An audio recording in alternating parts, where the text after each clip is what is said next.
El día de ayer arrancó, dio banderazo de salida a la Cumbre de las Américas, esta mentada cumbre que tanto ha dado que hablar en gran parte, hay que decirlo, por culpa del presidente López Obrador, quien, bueno, puso los puntos sobre las íes y anunció que no iría. Después de todo esto, pues arranca una cumbre extraña, una cumbre de las Américas con la ausencia de México y prácticamente todo Centroamérica, a la cual estuvimos viendo la lista de invitados y podemos decir que había más países de Europa que del mismo continente americano. Pues bueno, México envió a su representación y la representación fue Marcelo Ebrard Casaubon. Ebrard se encuentra con Biden en la Cumbre de las Américas. Le transmití el aprecio de AMLO. Vamos a verlo. Dice: el canciller de México saludó al presidente de Estados Unidos,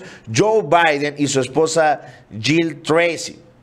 Con un apretón de manos, el canciller de México, Marcelo Ebrard, tuvo su primer encuentro en la Cumbre de las Américas con el presidente de los Estados Unidos.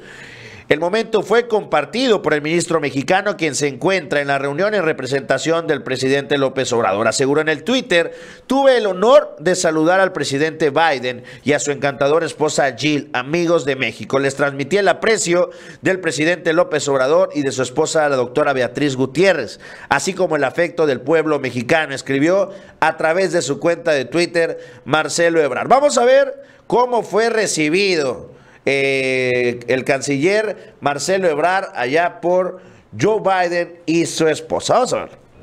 The Foreign Secretary of the United Mexican States.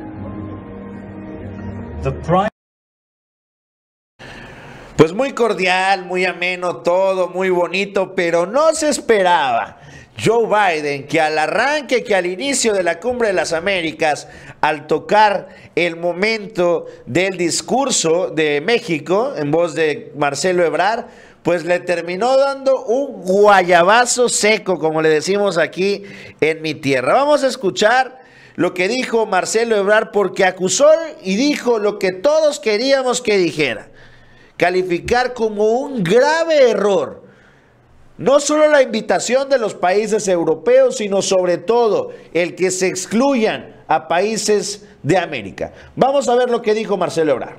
Excluir de esta Cumbre de las Américas a países miembros de nuestro continente.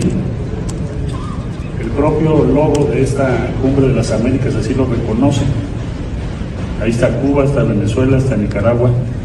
México podría yo decir que nos faltó California y Yucatán, pero digamos que están todos los países de las Américas. Consideramos que es un grave error y que nadie tiene derecho a excluir a otro. No aceptamos el principio de intervención para definir unilateralmente quién viene y quién no viene. Estamos en el mismo punto de discusión que hace 10 años, en 2012, en Cartagena. Ahí se llegó a la conclusión de que debía asentarse en la declaración que todos los países fuesen invitados. En aquel tiempo el excluido fue Cuba. Hoy son otros países, además de Cuba. Entonces, dejar esto establecido en primer lugar es un error estratégico. Segundo, llamar la atención de que es increíble que a estas alturas sigamos viendo bloqueos, embargos y sanciones, aún durante la pandemia, contra países de las Américas, contradiciendo el derecho internacional y los objetivos que nos animan en las Américas.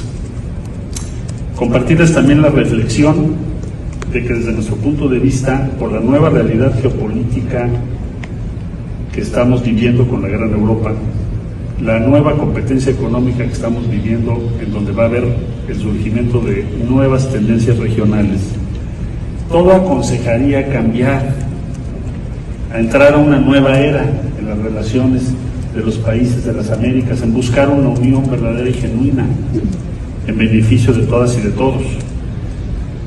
Es evidente que la Organización de Estados Americanos y su forma de actuar están agotados frente a esa realidad, y si no, baste con ver el vergonzoso papel que tuvo en el reciente golpe de Estado en Bolivia. Aquí presente el embajador, no me va a dejar mentir.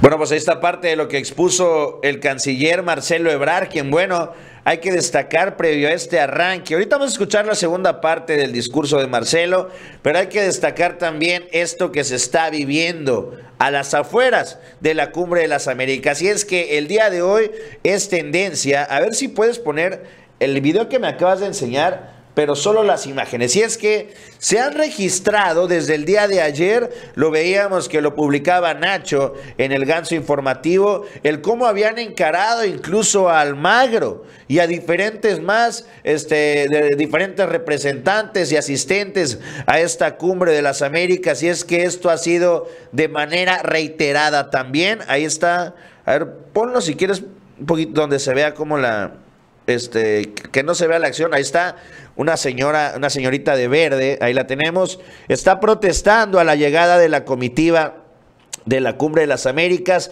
Y bueno, podemos ver cómo se acostumbra, y en estas imágenes que tristemente son muy comunes en este tipo de eventos, sobre todo en Estados Unidos, pues como la fuerza bruta de parte de los elementos de policía, de la Guardia Presidencial, de todos estos policías encargados de mantener la seguridad y tranquilidad de este tipo de eventos, pues bueno, esa es la manera en la que actúan. Esto ha reventado las redes. ¿Por qué? Porque esta cumbre se ha destacado no por sus asistentes, un poco más, sí, por los que faltaron, pero sobre todo las críticas y los reclamos que se han hecho ver. También vamos a verlo a las afueras. Argentinos han reclamado el no más dictaduras, las consignas que resuenan en las calles al inicio de las cumbres de América. Esto también reclamando la inasistencia de los demás países. Son muchos los integrantes y muchas las protestas que se están registrando allá en Estados Unidos. Parece que la jugada le salió mal a Joe Biden. Pero bueno, vamos a escuchar la segunda parte de la ponencia de Marcelo Ebrard en la Cumbre de las Américas. Vamos a verla.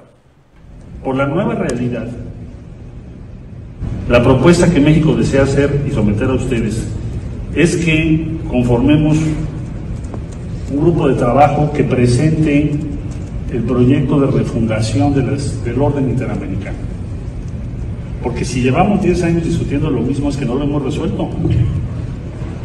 Y todo nos urge a resolverlo. Aprobamos por unanimidad declaraciones, sí, pero ¿cuál es la ruta que vamos a seguir? Lo que vemos es el disenso, no una ruta común. Y si ustedes me permiten, yo diría, ¿cuáles podrían ser los principios que animaran una refundación de nuestro orden interamericano o de la nueva relación en las Américas? Bueno, ¿por qué no vemos o por qué no repensamos sobre la base de dos principios que ya enuncié, el principio del no y el beneficio mutuo? ¿Por qué no retomamos el pensamiento del gran presidente Franklin Delano Roosevelt? En marzo de 1933, solo si se me permite leer un párrafo. En el campo de la política mundial, decía el presidente en ese momento tomando posesión, dedicaría a esta nación, es decir, los Estados Unidos, a la política del buen vecino. El vecino que resueltamente se respeta a sí mismo y por hacerlo respeta los derechos de los demás. El vecino que respeta sus obligaciones y respeta la santidad de los acuerdos en y con un mundo de vecinos. Ahora nos damos cuenta, decía el presidente Roosevelt, como nunca antes nos habíamos dado cuenta de nuestra interdependencia mutua, que no podemos simplemente tomar, sino que también debemos dar. ¿Qué tal si tomamos, recuperamos la política entre las Américas sobre la base de la no intervención y el beneficio mutuo? Eso es lo que México desea poner en su consideración, deseándole el mayor éxito a esta cumbre. Muchas gracias, señor presidente.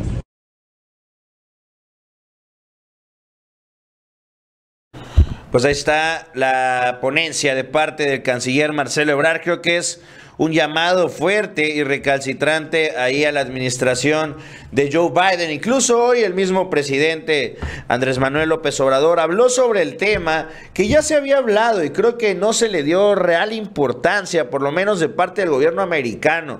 Y fue cuando se dio esta reunión trilateral que fue entre México, Estados Unidos y Canadá, donde se reunieron los tres presidentes también en Washington y se habrían sentado en una mesa larga a dar declaraciones y sus posturas, y el presidente López Obrador hace una declaración sobre la importancia de lo que lleva unir a América, no solamente por el beneficio político, social, sino sobre todo también lo que tanto le interesa a Estados Unidos, que son los intereses económicos.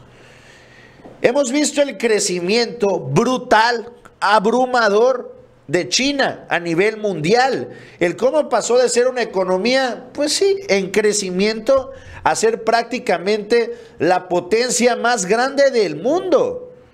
Esto no se está haciendo nada en Estados Unidos, incluso las acciones que se están tomando son para cerrar el comercio. Más adelante vamos a hablar, por ejemplo, del visado que exige ahora la Unión Europea para los mexicanos. Es decir, se están cerrando todos. Y este es el llamado que hace el presidente a incluir a todos los países de América para que juntos, de la mano, como los pueblos hermanos que somos, salgamos adelante, porque si no quedaremos rezagados como, pues sí, como América completa. No habrá un Estados Unidos todopoderoso, sino seremos toda una América abandonada, pobre, con un crecimiento mediocre comparado a lo que se está viendo allá en Asia.